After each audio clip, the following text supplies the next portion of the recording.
Hey guys, Simon here and thanks for stopping by my channel. Today we are going to be talking about Friday the 13th the game and 10 more new features I think the developers should add to the game to make the playing experience better. The ideas I will be suggesting are things I thought up while playing, some from the movies, some from the playing experience that people are upset with, and some that would just add new layers of fun to the game. As always, if you enjoy the video, hit the like button, subscribe, and leave a comment letting me know what you think. Thanks again for watching, and here we go.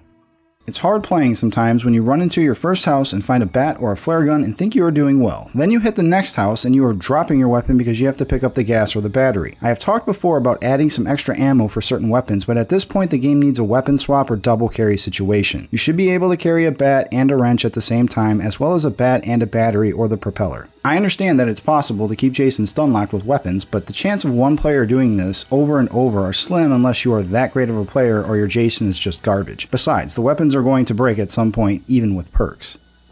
We can hide under beds, closets, tents, even in the shitter. But why can't we hide in the water? Like say under a dock. I know it's a bad idea to get in the water if Jason is around, but how about hiding under these floating docks? We can swim under them anyway, so why not make them a place to go and throw off the big dummy every so often? It's not like it's the worst spot someone could hide anyway. Plus it would help people maybe be more willing to take a risk and go and get the boat ready. Here's a different idea I have been thinking about. What if you could find a rope fair just like any other item? Once you use it, it becomes a distraction for Jason. On his map, it will draw his attention to wherever the item is or was left. This will have a few uses for the counselors. First, it will allow them to get Jason's attention on one player while a few others are getting the fuse in the phone box or maybe putting the car or boat together. Another use would be for players to light the fuse and then drop it. Similar to how the radio works as a distraction for Jason, so would the flare, and Jason would have to come to it and stomp on it to put it out. Also, by dropping the flare, players could use them as a means for giving directions, like knowing which way to turn at a two-way or letting another player know which way to go instead of using the map grid system. For instance, you light a flare and drop it at a turn, but you drop it at a right side so you know to turn that way so you can get out of the map quicker. I have killed Jason once since playing. I stunned him with the sweater and some other player as Tommy did the deed. I admit it was satisfying after all this time to kill that lumbering piece of shit. I can't wait to do it again as Tommy. For those that have done it several times now, how about they add in some new ways for Jason to die already? Like how about that sweet chain tied to a rock idea of Tommy's in part 6, or even the barn noose hang job. Maybe get a special phone where you can call in the FBI and they come to Crystal Lake and give Jason the old 3 SWAT teams and bazookas and a bunch of other shit. Just a new method or even a third way of killing this guy. Just something new to do. A while back I talked about adding in an item that would boost your stamina so you could have a quick pick-me-up in those dire moments. Now I am saying let's add a similar item, but this time make it alcoholic and have it boost your composure and strength but lower your stamina and the amount of hits you can take due to blood thinning. No better way to take on Jason than drunk as shit and full of rage because he is totally cock-blocking you from having a good night with Tiffany. We all want it, so why try to deny it? It would be awesome to have some type of battle royale match where Freddy has been pulled into the real world and it's a fight to the death. The campers need to escape before they are killed and have no idea what the hell is going on. Bring in Mr. England for some voice acting and let's have all the awesome insults fly from Freddy's mouth as he is slicing his dicing way through camp. This could make for a fun game mode idea, so I will stop there for now. Keep an eye out for that video.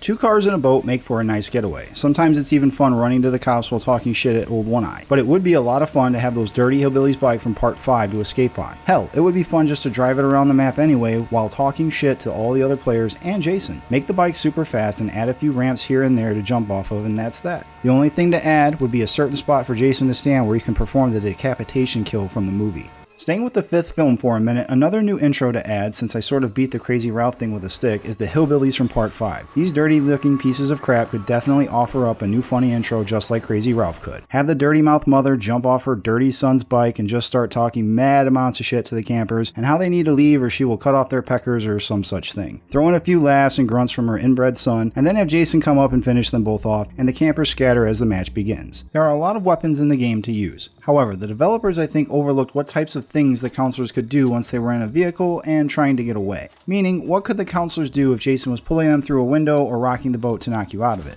Once you are out of either vehicle, your chances of escaping become very slim. More so if you are in the boat. But let's say you are in the boat and making your way towards the exit. Then the next thing you know, Jason is coming right for you in the water. As that red mark in the water gets closer and closer, it becomes apparent that there is nothing you can do to escape. It's pretty much a race to see who can get there first. Jason clearly has the advantage because of his speed in the water because he has no stamina. So, why not have it so when you are driving the boat and Jason is coming for you, you can maneuver it in a way that you can hit Jason with the boat propeller like in the movies. It will stun him in the water, giving you a few extra seconds to escape while Jason waits underwater like some drowned little bitch.